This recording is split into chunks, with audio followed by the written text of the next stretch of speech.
गांव और मॉडर्न बहू का करवा चौथ। पंडित जी कितनी सुंदर लड़की का रिश्ता लेकर आए हैं। मुझे तो ये लड़की देखते ही भाग गई। मोहित बेटा, तू बता, तुझे ये लड़की कैसी लगी? माँ, जो आपकी पसंद वही मेरी पसंद। वैसे माँ, मैं तो छोटा हूँ, मुझसे पहले तो अनिल भैया की शादी होनी चाहिए। बेटा, मैं तो इसे समझा समझा कर थक गई हूँ। अब तू ही समझा। जब भी शादी का नाम लूं तभी इसका मुंह बन जाता है। ना जाने इस जन्म में शादी करेगा भी या नहीं। ऐसा नहीं है माँ, मैं शादी करूंगा पर अभी नहीं। लेकिन क्यों भैया, क्या आपको कोई लड़की पहले से ही पसंद है? अगर ऐसी बात है अनिल, बता मुझे। मैं तेरी शादी उसी लड़की के साथ करवाऊंगी। कम से कम तेरा घर तो बसे। मुझे एक लड़की पसंद तो है, उसका नाम सुनीता है।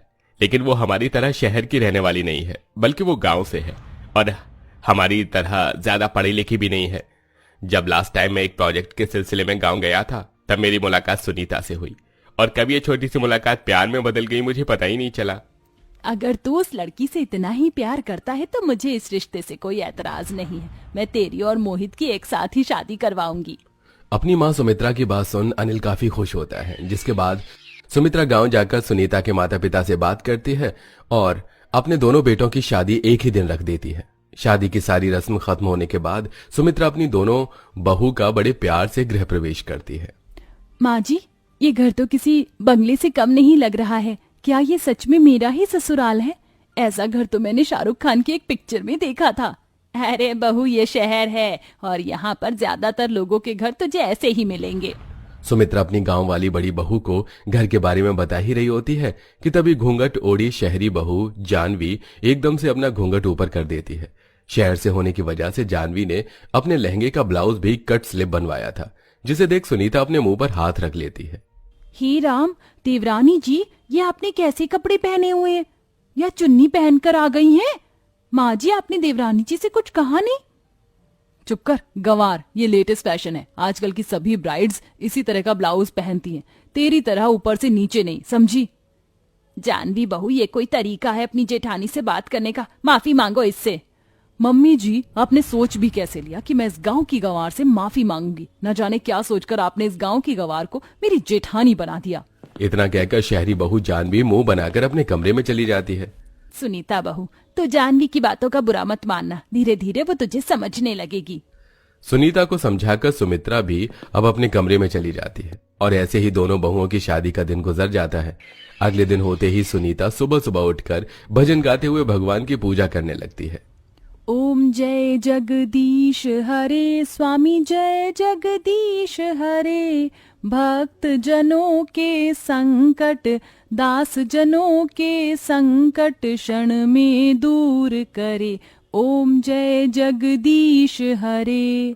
सुनीता के भजन की आवाज को सुनकर सभी लोग नीचे आरती में आ जाते हैं।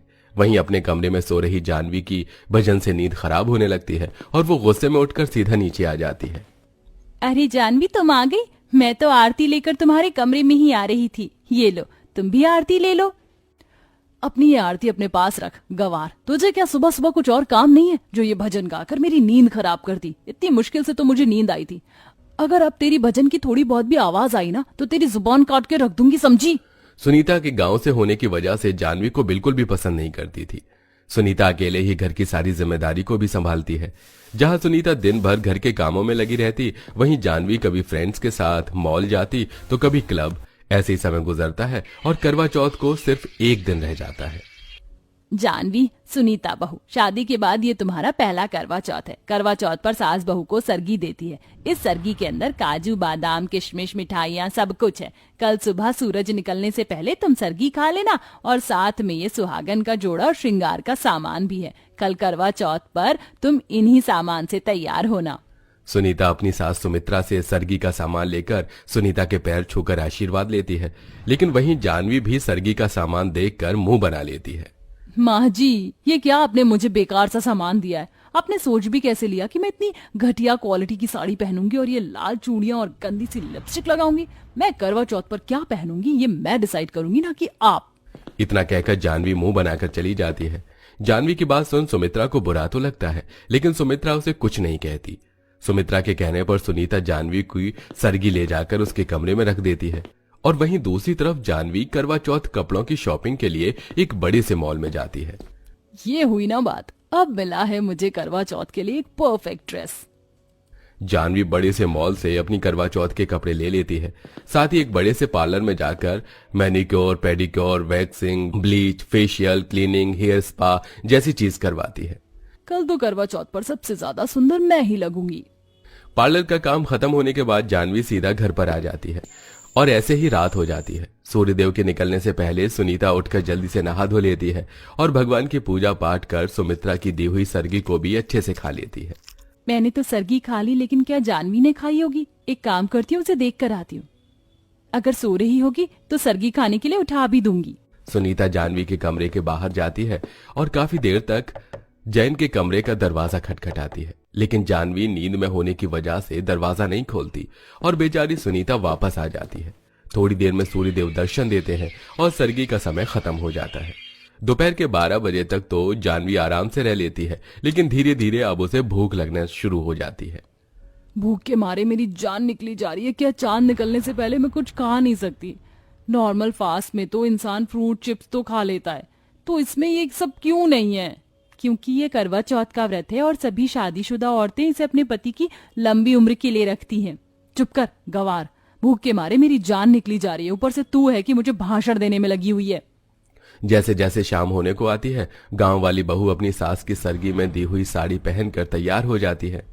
अरे बहू, मैं तो करवा चौथ की पूजा का चित्र लेकर आ गई थी, लेकिन तूने तो इसे अपने हाथों से ही बना दिया। माँ जी, हमारे गांव में सभी औरतें अपने हाथों से ही करवा पूजा का चित्र बनाती थी। मैंने उन्हीं को देखकर ये सीखा है। सुनीता बहू, थोड़ी देर में मोहल्ले की सारी औरतें करवा चौथ की कथा सुनने के लिए आ जाएंगी। एक काम कर, तू जाकर जानवी को बुला ले, दोपहर से सो रही है, ना जाने कैसा व्रत रखा है इसने। कोई बात नहीं माँ जी, पहला व्रत है ना, इसलिए धीरे धीरे जानवी को इसकी आदत पड़ जाएगी। सुनीता करवा चौथ की कथा के लिए जानवी के कमरे में बुलाने के लिए जाती है। जानवी अपने कमरे में लेटकर आराम से फोन चला रही होती है। जानवी, करवा चौथ की कथा सुनने का वक्त हो गया है, जल्दी से तैयार होकर नीचे आ जाओ। मेरे पास इतना फालतू का टाइम नहीं है कि मैं ये कथा सुनने के लिए नीचे आऊं। जानवी, करवा चौथ का व्रत रखने वाली हर औरत करवा चौथ की कथा सुनती है। बिना कथा सुने तुम्हारा व्रत पूरा नहीं होगा। अपना ये फालतू का ज्ञान अपने पास रखो, अनपढ़ गंवार कहीं की। तुम मुझे सिखाओगी? निकल जा मेरे कमरे से। अपनी जेठानी के लाख समझाने पर भी जानवी करवा चौथ की कथा सुनने के लिए नहीं आती और उसे बेइज्जत करके कमरे से निकाल देती है। जिसके बाद सुनीता अकेले ही सभी सुहागन औरतों के साथ बैठकर करवा चौथ की कथा सुनती है। जैसे जैसे शाम गुजरने लगती है, वैसे वैसे अब जानवी की भूख भी काफी बढ़ जाती है। अब इस भूख को मैं और बर्दाश्त नहीं कर सकती, मैं तो चली खाना खाने के लिए। जानवी चुपके से किचन में जाती है और फ्रिज में से खाने पीने की चीज निकाल कर खाने लगती है। अच्छे से पेट भर जाने के बाद जानवी अपने कमरे में आती है और तैयार हो जाती है। जहां करवा चौथ के दिन सभी सुहागनों ने लाल रंग का जोड़ा पहना था, वहीं जानवी काले रंग के बैकलेस साड़ी पहनकर सबके सामने आती है। जानवी बहू, तेरा दिमाग तो सही है, आज के दिन तूने ये पहना है, जानती भी है तूने कितना बड़ा अपशगुन किया है। अरे माँ जी, आप ये अपशगुन जैसी चीज कुछ नहीं होती है, और वैसे भी मुझे बैकलेस ब्लाउज बहुत पसंद है, इसलिए मैंने सबसे यूनिक और हटकर पहना है। थोड़ी देर में चांद निकल आता है। सुनीता छन्नी में से चांद को देख अनिल को देखती है और अनिल के हाथों से पानी पीकर करवा चौथ का व्रत पूरा करती है। वहीं मोहित अभी रास्ते में ही फंसा होता है। ट्रैफिक होने के चक्कर में मोहित एक शॉर्टकट रास्ता लेकर घर लौट रहा होता है कि तभी कुछ चोर मोहित की गाड़ी पर हमला कर देते हैं और मोहित को लूटकर उस पर चाकू से वार कर देते हैं। कुछ देर बाद उसी रोड से कुछ और लोग गुजरते हैं। मोहित को घायल देख वो उसे जल्दी से अस्पताल में भर्ती करवाते हैं। अस्पताल वाले मोहित की आईडी प्रूफ से उसके घर पर कॉल करते हैं। जैसे ही मोहित के घायल होने की बात उसके घर वालों को पता चलती है तो सभी लोग दौड़े दौड़े अस्पताल आते हैं। आज मेरे बच्चे की हालत है ना, उसकी जिम्मेदार सिर्फ तू है। अगर मेरे बेटे को कुछ भी हुआ तो मैं तुझे छोड़ूंगी नहीं। हे भगवान, मैं क्या करूं, ये मुझसे क्या हो गया? अगर मोहित को कुछ हो गया तो मैं जी नहीं पाऊंगी। इसीलिए कहते हैं जानवी, इतना भी मॉडर्न होना ठीक नहीं है। तुम्हें करवा चौथ के व्रत का बहुत अपमान किया, इसलिए करवा माता ने तुम्हें सजा दी है। लेकिन अभी भी देरी नहीं हुई है। अगर तुम करवा माता से अपनी भूल चूक की माफी मांग लो, सच्चे दिल से अपने पति की लंबी उम्र के लिए प्रार्थना करोगी, तो मोहित को कुछ नहीं होगा। सुनीता की बात मानकर जानवी करवा चौथ के व्रत में की हुई सारी भूलों की करवा माता से माफी मांगती है और अपने पति की लंबी आयु के लिए प्रार्थना भी करती है। थोड़ी देर में मोहित को होश आ जाता है, जिसे देख जानवी बहुत खुश होती है। इसी के साथ अब जानवी को अपनी गलती का एहसास होता है और सुनीता से माफी मांगती है और हर साल सुनीता के साथ सारी रस्मों को निभाते हुए अच्छे से करवा चौथ का व्रत करती है। वेल दोस्तों, क्या आपके भी घर में कोई करवा चौथ का व्रत रखता है? तो उसका नाम हमें कमेंट में जरूर बताइएगा।